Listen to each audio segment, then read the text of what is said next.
What are your thoughts on history? Do you care about the history of the world, like World War One and World War Two, etc.? Do you think that learning history is important, or don't you give a fuck about it?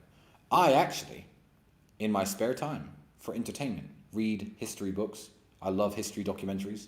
I don't know how many books on history I've read. I know world history better than a lot of people who are educated in world history. It's one of my main passions. So I'm going to move from that question onto, if you could go back in any period of history, which one would you choose to visit and why?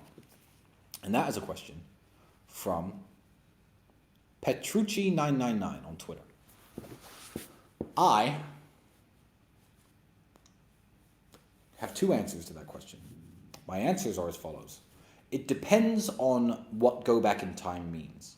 If I could go back in time for a few days and I had to blend in, be a member of the public, not get killed, that answer is very different from what I would do if I could just go back in time in an invisible ship and fly around and watch what was happening.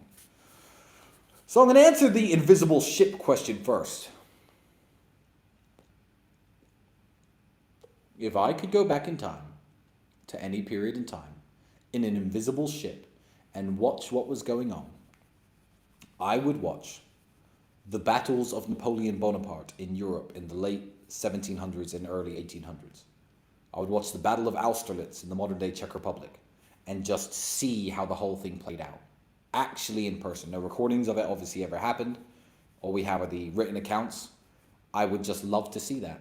I think that would be an experience like no other. If I had to blend in, though, I wouldn't go back to the Battle of Austerlitz because people wouldn't know what fucking language. The people would think, no, I'm a spy or a traitor from England. Probably speaking some weird dialect because I don't speak like people did back in the 1800s. And I would probably be shot on the spot. And if I wasn't shot on the spot, I wouldn't want to fight for either the French or the Russian army because that would just suck.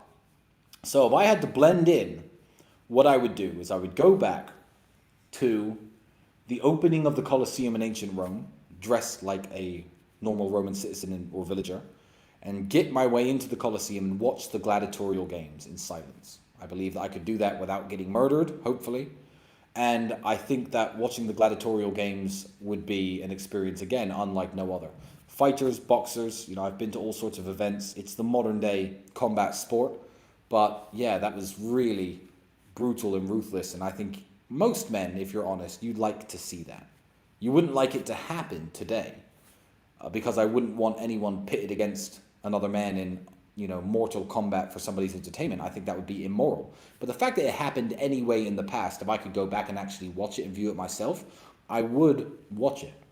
I guess the closest thing that exists today is bullfighting in Spain. In fact, bullfighting in Spain, if you didn't know, is actually a hangover from the Roman Empire. It's not something that's uniquely Spanish. It's a hangover from the days of the Roman Empire when people used to fight beasts.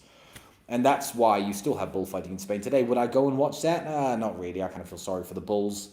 I feel like at least make it fair. Give the bulls an opportunity to kill the matador and actually win. That would be more interesting. But yeah, I'd go back to ancient Rome and watch the gladiatorial games and the gladiatorial combat. I think that would be amazing.